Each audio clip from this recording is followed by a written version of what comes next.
তুমি মিটাও সকল চাওয়া, দুদিন আগে পরে তোমার কাছেই সকল পাওয়া, সবই তোমার তরে। তোমার পথে চললে সবাই আসবে যে সুদিন, তোমার দয়ায় পূর্ণ আমার সারা নিশিদিন। আল্লাহ তুমি দয়ার সাগর, আল্লাহ তুমি দয়ার সাগর, রহমানুর রহিম। তোমার দয়ায় পূর্ণ আমার সারা নিশিদিন। তুমি পারো করতে মোচন অভাব দুঃখী লোকের, তুমি পরম মুক্তিদাতা মালিকে জগতের। তোমার কাছে চাই যে পানা আমরা প্রতিদিন, তোমার দয়ায় পূর্ণ আমার সারা নিশিদিন। পড়েন না সবাই, আল্লাহ তুমি দয়ার সাগর, আল্লাহ তুমি দয়ার সাগর, রহমানুর রহিম। তোমার দয়ায় পূর্ণ আমার সারা নিশিদিন। কার দয়া? আল্লাহ বলেন ফাযকুরুনি আযকুরকুম। আগে আমাকে স্মরণ করো, তারপরে আমি তোমাদেরকে স্মরণ করব। একটা বাচ্চাও যদি না কান্না করে তো মা বাচ্চাকে দুধ দেয় না, খাবারও দেয় না। সেখানে আল্লাহ পাক রব্বুল আলামিন, আপনি যদি আল্লাহকে না ডাকেন আল্লাহ ডাকবে কিভাবে? আল্লাহ বলে কেউ যদি দুনিয়ার কোন মানুষের সামনে আমাকে ডাকে তো আমি আল্লাহ আসমানের ফেরেশতার সামনে ওই বান্দাকে ডাক দিই। আল্লাহ আসমানের ফেরেশতার সামনে আপনাকে ডাকবে, আমাকে ডাকবে। যদি দুনিয়ার মানুষের সামনে আমি ডাকি, অর্থাৎ আপনি ডাকবেন জমিনে, আল্লাহ ডাকবে আসমানে। আমি ডাকবো জমিনে, আল্লাহ ডাকবে আসমানে। তাহলে কেউ যদি আল্লাহকে ডাকে আল্লাহ তাকে ডাকে, আল্লাহর বান্দা আল্লাহকে ডাকে জমিনে, আল্লাহ ডাকে আসমানে। এই জন্য বান্দা যত বেশি আল্লাহর জিকির করে, আল্লাহর স্মরণ করে, আল্লাহ তত বেশি আল্লাহ ওই বান্দাকে চিনে, আসমানের ফেরেশতারা তত বেশি ওই বান্দাকে চিনে। এই জন্য আল্লাহ পাক রব্বুল আলামিন বান্দাকে বলেন ফাযকুরুনি আযকুরকুম ওয়াশকুরুলি ওয়ালা তাকফুরুন। আমার শুকরিয়া করো। শুকরিয়া কেন করবেন? বলে আল্লাহ পাক হায়াত দিয়েছেন, আল্লাহ পাক এই জমিন দিয়েছেন, আসমান দিয়েছেন, খাবারের যোগ্যতা দিয়েছেন। শুধুমাত্র আল্লাহ পাক পানি যেটা আমরা খাই, এই পানিটা যদি আল্লাহ বলতো যে দেব, তবে শর্ত হলো পার লিটারে আমি আল্লাহকে 10 টাকা করে দেওয়া লাগবে, তাহলে বলেন তো বাংলাদেশের এই ইস্পাত ব্যবসায়ীরা সাঙ্গে উঠা লাগতো, ব্যবসা করা যেত না। কেন? নিজে 10 টাকা দিয়ে বিক্রি করতো নাকি 30 টাকা দিয়ে বিক্রি করতো? আল্লাহকে যদি 10 টাকা দেওয়া লাগে তাহলে তৈরি করতেও তো আরো টাকা আছে, তাহলে বান্দার অবস্থা কোথায় যেত? কিন্তু আল্লাহ পাক এই পানিটাকে ফ্রি সার্ভিস দিয়ে দিয়েছেন। জমিনে আল্লাহ পাক যে জিনিস যত বেশি গুরুত্বপূর্ণ ওই জিনিসকে আল্লাহ পাক সম্পূর্ণ ফ্রি সার্ভিস দিয়ে দিয়েছেন। পানি এটা ফ্রি না? ফ্রি না? ফ্রি। কিন্তু ব্যবসা করে কে? মানুষ। এই যে নিঃশ্বাস গ্রহণ করতেছেন, আল্লাহ যদি বলতো খালি প্রত্যেক নিঃশ্বাসে 1 টাকা করে দেওয়া লাগবে, বলেন তো বেতন পান 15,000, নিঃশ্বাসে যদি টাকা দিয়ে দেন 1 টাকা করে, বাঁচতেন কি আর খাইতেন কি? এরপরে আগুন, এই আগুন যদি আল্লাহ পাক বলতো টাকা দেওয়া লাগবে, তাহলে তো ভাই আমরা মরা ছাড়া উপায় লাগতো।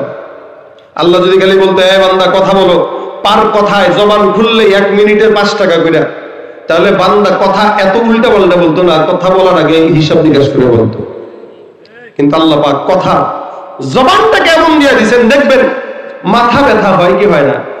পেট ব্যথা, কান ব্যথা, চোখ ব্যথা, কখনো কখনো পায়ের ব্যথা হয়, হাতের ব্যথা হয়, পিঠ ব্যথা হয়, মাজা ব্যথা হয়, ঘাড় ব্যথা হয়। দেখবেন এমনি থাকে গেছে ঘাড়ে শোয়ার সময় ব্যথা পাইছে। কিন্তু বান্দা যে সকাল থেকে রাত পর্যন্ত বক বক বক বক বক বক বক বক করে, কোনদিন কি কেউ বলছে ডাক্তার সাহেব জিহ্বাটা ব্যথা করতেছে? কথা কয় না? জিহ্বা ব্যথা হয়? আল্লাহ যদি জিহ্বা ব্যথা দিত ভাই, তাহলে আমরা সারা বছর ওয়াজ করতে পারতাম না। 5 মিনিট কথা বলার পর আপনাদের বলতাম ভাই জিহ্বা ব্যথা করে, আর পারতেছি না, ছেড়ে দিই। কিন্তু জিহ্বা ব্যথা হয় না, কথা বলতে বলতে মাথা ব্যথা হয়, কথা বলতে বলতে বুক ব্যথা হয়, পিঠ ব্যথা হয়, চোখ ব্যথা হয়, জিহ্বা ব্যথা কেন জানেন? কারণ বান্দা আল্লাহর জিকির করে চোখ দিয়া না, ঠোঁট দিয়া না, বান্দা জিকির করে জিহ্বা দিয়া। সুবহানাল্লাহ। আল্লাহকে এজন্য বান্দা আমার জিকির কর, আমার স্মরণ কর। বান্দা যেন এটা বলতে না পারে আল্লাহ জিকির কত করবো, জবান ব্যথা হয়ে গেছে, আল্লাহ কয় না, তোর জবান ব্যথা করবো না, কারণ তুই সবকিছু ব্যথা হবে, জিহ্বা ব্যথা হবে না। এই জন্য বান্দা তুই জিকির কর। ফাশকুরুলি ওয়ালা তাকফুরুন। বান্দা স্মরণ করো আর খবরদার নিয়ামত যা যা দিলাম, হাত দিলাম, পাও দিলাম, যা কিছু নিয়ামত আমি আল্লাহ পাক দিলাম, এগুলোর শুকরিয়া আদায় করো। এগুলোর শুকরিয়া আদায় করতে যায় আল্লাহ পাক রব্বুল আলামিনের জামুন্দি মোতাবেক চলার নাম শুকরিয়া। শুধুমাত্র আলহামদুলিল্লাহ বলার নাম শুকরিয়া নয়। খুব বুঝবেন, বান্দা কেউ আলহামদুলিল্লাহ বলে শুকরিয়া আদায় করে, কিন্তু না না, শুধু আলহামদুলিল্লাহ বলার মাধ্যমে শুকরিয়া আদায় হয় না। একটা ইমানদার বান্দা হাত আল্লাহ দিয়েছে, এটা একটা নিয়ামত। এই হাতের শুকরিয়া হলো হাত দিয়ে আল্লাহর কোরআন ধরা, ঠিক কিনা? পাও আল্লাহ দিয়েছেন, পাওটা হলো আল্লাহর নিয়ামত। পাওকে দিয়ে আল্লাহর ঘর মসজিদের দিকে আগায় দেওয়া, এটা আল্লাহর শুকরিয়া। জবান আল্লাহ দিয়েছেন, আল্লাহর নিয়ামত। জবান দিয়ে আল্লাহর জিকির করা, এটা আল্লাহর শুকরিয়া। চক্ষু আল্লাহ দিয়েছেন, এটা আল্লাহর নিয়ামত। চক্ষু দিয়ে কোরআন দেখে দেখে পড়া, এটা আল্লাহর শুকরিয়া। আল্লাহ বলেন তুমি শুকরিয়া আদায় করো, আমি আল্লাহ নিয়ামতকে বাড়ায় দেব। সুবহানাল্লাহ। আল্লাহ বলেন লা ইন শাকারতুম লা আযীদান্নাকুম ওয়া লা ইন কাফারতুম ইন্না আযাবি লাশাদীদ। বান্দা যদি নিয়ামতের শুকরিয়া আদায় করে, আমি আল্লাহ নিয়ামতকে বাড়ায় দেই। হাত, পা, জবান, মাথা যা কিছু আছে এগুলো নিয়ামত। কোন বান্দা যদি হাতের শুকরিয়া আদায় করে, হাত দিয়ে কোরআন ধরবে। কোন বান্দা যদি চক্ষু দিয়ে শুকরিয়া আদায় করে, চক্ষু দিয়ে আল্লাহর কোরআন পড়বে। আমার আল্লাহ পাক কোন বান্দা যদি চোখের শুকরিয়া আদায় করে, ওই বান্দা দেখবেন বয়স হয়ে যাবে 100, কিন্তু চোখের মধ্যে পাওয়ার আল্লাহ চশমা লাগবে না। কারণ সারা জিন্দেগি সে চোখের নিয়ামতের শুকরিয়া আদায় করছে। আমি 7-8 বছর আগে একবার ইন্ডিয়ায় মাহফিলে যেই বাসায় ছিলাম, দেখেন খুব বুঝেন ভাই, আমরা মনে করি শুকরিয়া আদায় করলে নিয়ামত নগদ বাড়ায় দিবে। তার মানে কি? ঈদের সালামি পাইছেন না? সালামি পাইছেন না, বড় হয়ে গেলে আর সালামি পাওয়া যায় না। এখন তো চাইয়াও সালামি পাই না। এই ঈদে 1 টাকাও সালামি পাই না, কিন্তু দিছি প্রায় 50,000 টাকার উপরে সালামি দেওয়া লাগছে। যে দেখে সালামি দেবে, আমারও দেখে তো খুব কষ্ট করে সালামি 1000 টাকা পাইছি। খালেদ সাইফুল আলমী সাহেবের পকেট থেকে নিয়ে ভাই আমার ঈদের সালামি দেন, তো দিছে 1000 টাকা দিছি, 50,000 টাকা, আর ওনার থেকে নিচে 1000 টাকা, মানে 1000 টাকা, আর বাকি 49,000 টাকা লস। এখন সালামি যারা পায় এরা হইলো সালামি নিয়ে যদি চিন্তা করে, বালিশের নিচে 1000 টাকা 5000 টাকা যা পাইছে এটা রাইখা এখন আল্লাহর কাছে শুকরিয়া করছে, আলহামদুলিল্লাহ 5000 টাকা পাইছি, রেখে দিলাম বালিশের নিচে। এই 5000 টাকা কি 15,000 টাকা হবে না? কেন? শুকরিয়া তো করলেন, তো হবে না কেন? তো ভাই এই শুকরিয়া করার দ্বারা টাকা এমনি বাড়ে না। বলে কেমনে বাড়ে? আপনি 10,000 টাকা বেতন পান, কিন্তু 1 টাকাও হারাম খান না। আপনি আলহামদুলিল্লাহ বলে 10,000 টাকার উপরে খুশি হন, আল্লাহ আপনাকে 10,000 টাকার ভিতরে 10 লক্ষ টাকার বরকত দিবে। যেন আমাদের দেশের সুদখোর যারা, এরা খালি ডাইনে খায়, বায়ে খায়, সামনে খায়, পিছনে খায়, ঘুষ খায়, ড্রাইভার থেকে খায়, চান্দাবাজি করে, ওখান থেকে খায়, সেখান থেকে খায়। এরপরেও দেখবেন মাস শেষে আরো 50,000 টাকা ধার করা লাগে। যদি বলেন ভাই কেমন চলে, তো ভাই ভালো চলে না, ঋণ, সবকিছুর দাম বেশি। সারা বছর তুই খাইলি, হারাম হালাল যাচাই করলি না, এরপরেও তোর এত অভাব কেন? আল্লাহ কয় ও খায় কুকুরের মতো খায়। কুকুর সারাদিন খাইলেও জিহ্বা ঝুলায় রাখে, এই বান্দাও সারাদিন পাইলে খাইলেও জিহ্বা ঝুলায় রাখে, তার কোনো বরকত নেই। আর একজন কৃষক রিকশাওয়ালা 10,000 টাকা পায়, 15,000 টাকা পায়, 5,000 টাকা পায়, কিন্তু ওর অসুস্থতাও নাই, ওর কোনো ঝামেলাও নাই, ওর কোনো দুঃখও নাই। বলে ভাই কেমন আছেন? আলহামদুলিল্লাহ, আল্লাহ বহুত ভালো লাগছে। কি বলে? বলে না এটা? রিকশাওয়ালাকে বলবেন ভাই আলহামদুলিল্লাহ ভালো আছে। ইমামকে 5,000 টাকা বেতন দেওয়ার পরেও যদি জিজ্ঞাসা করেন ভাই কেমন আছেন, বলবে আলহামদুলিল্লাহ অনেক ভালো আছি। এটাই হলো বরকত। সুবহানাল্লাহ। এটা বরকত। তা আমি যেই বাসায় ছিলাম ওই বাসার একজন মুরব্বীর সঙ্গে দেখা। মুরব্বীর বয়স 125 বছর। কত আসেনি আপনাদের এলাকায়? কেউ নাই। 125 বছরের হায়াতের মানুষ পাওয়া যায় না। তো আমি, তার সন্তান আমাকে বলছে, হুজুর আমার বাবার সঙ্গে দেখা করে আসেন, চলেন। জানেন আমার বাবার বয়স কত? 125। আমাকে আচ্ছা মাশাআল্লাহ। তার মানে মনে করছি বিছানায় মনে হয় শোয়া।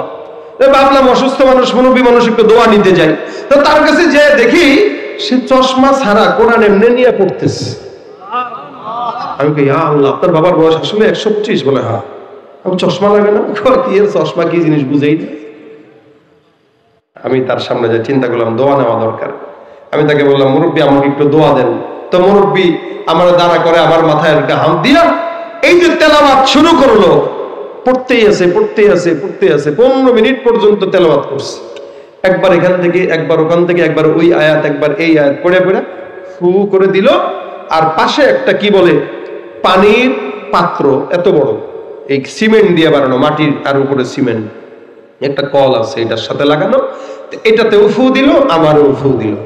তো আমি আবার জিজ্ঞাসা করলাম, আমারও তো ফু দিল বুঝলাম, পানির পাত্রে ফু দিল কেন?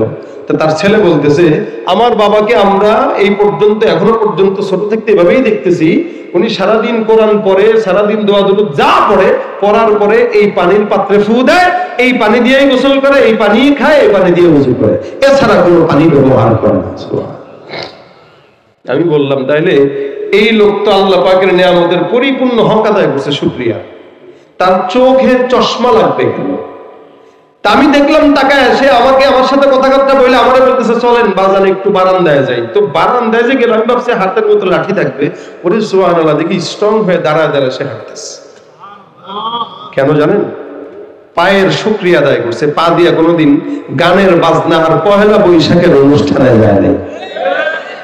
এই কারণে পায়ের শক্তি আল্লাহ পাক মরণ পর্যন্ত বৃদ্ধি করছে। চক্ষু দিয়া কোনোদিন হারাম জিনিস দেখে নাই, যার কারণে চোখের নিয়ামতের কারণে চোখে চশমা লাগে নাই। কোনোদিন দুর্নীতি করে নাই, কোনোদিন অন্য গুনাহ করে নাই, যার কারণে 125 বয়স হইলেও তার প্রত্যেকটা অঙ্গকে আল্লাহ পাক নিয়ামতের কদর দিয়া তার নিয়ামতকে বৃদ্ধি করছে। সুবহান। এটা হলো শুকরিয়া। এই জন্য লা ইন শাকারতুম লা আযীদান্নাকুম, আল্লাহ বলেন শুকরিয়া আদায় কর, বাড়ায় দেব। এটাই হলো বৃদ্ধি করা। ঘুষখোর, হারামখোর, জেনাকারী, দুর্নীতিবাজ, এদের কোটি কোটি টাকার অভাব নাই, কিন্তু টাকার মধ্যে বরকত নাই। আর একজন রিকশাওয়ালা, একজন আল্লাহওয়ালা বান্দা, যেই বান্দাটা হালাল খায় কিন্তু হালালের মধ্যে বরকত আছে, যার কারণে কোনোদিন মানুষকে মারা লাগে না, দুর্নীতি করা লাগে না, সুদ খাওয়া লাগে না। আল্লাহ পাক তাকে যা দিয়েছে তার মধ্যেই বরকত, যা দিবেন সব খাবে, কোনো বিধি নিষেধ নাই। আর যেই বান্দাটা লক্ষ কোটি কোটি টাকা কামাই করে, আল্লাহ পাক বলে লক্ষ কোটি টাকা কামাই করতে পেরেছে, কিন্তু এই বান্দাটা নিয়ামতের শুকরিয়া আদায় না করার কারণে রিজিক তার থেকে ছিনাই নিলাম। যার কারণে গরুর গোশত খায় না, হাঁসের গোশত খায় না, চিংড়ি মাছ খায় না, পুঁই শাক খায় না, এমনকি চায়ের সঙ্গে চিনিটাও পর্যন্ত খাইতে পারে না। আছে না নাই? নিয়ামতকে আল্লাহ পাক উঠায় নিছে। আর যে 5,000 টাকার মৌলবীকে এলাকার মধ্যে মুয়াজ্জিনিতে রাখছেন, ইমাম সাহেবের হালতের মধ্যে রাখছেন, ইমাম সাহেবকে যা দিবেন তাই খায়। গরুর গোশত বলেন, হাঁসের গোশত বলেন, মুরগির গোশত বলেন, একটা রিকশাওয়ালাকে যা দিবেন তাই খাবে। আপনি বলবেন এটা এত বেশি খায় কেন?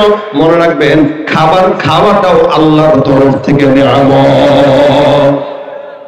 এবারে কেন আল্লাহ পাক রব্বুল আলামিন বলেন, নিয়ামতের কদর দানি করো, আমি আল্লাহ নিয়ামত বাড়ায় দেব।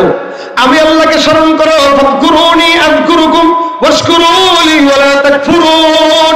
হে বান্দা, জমিনের মধ্যে আমি আল্লাহকে ডাকো, আমি আল্লাহকে স্মরণ করো। কোন ইমানদার যদি আমি আল্লাহকে স্মরণ করে, আমি আল্লাহ পাক রব্বুল আলামিন আসমানের মধ্যে এই বান্দাকে স্মরণ করি। এমন ভাবে স্মরণ করো যেন আল্লাহকে তোমার আল্লাহ তোমার বন্ধু হতে বাধ্য হয়।